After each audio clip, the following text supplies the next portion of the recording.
नमस्कार, मेरो नाम मतिसरा कानुङ। म हुक्सेकोट 1 मा बस्छु। मैले गर्दै आएको खेती आलु, बोडी, काँक्रा, बन्दा, कोपी, बोडीहरू, यिनीहरू मकै, फर्सी सबै मैले गर्दै आएछु।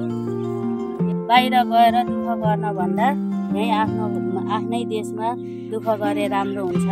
आफ्नो छोराछोरी बाहिर नपठाऊँ, घरमै यो नपर्तिबाबाट धेरै थोरै लोन लिएर आफ्नै नेपालमा खेतीपाती गरौँ, कृषि गरौँ। सबैजनाले अब बाहिर नबसौँ, विदेशमा नबसौँ, नेपालै बसौँ।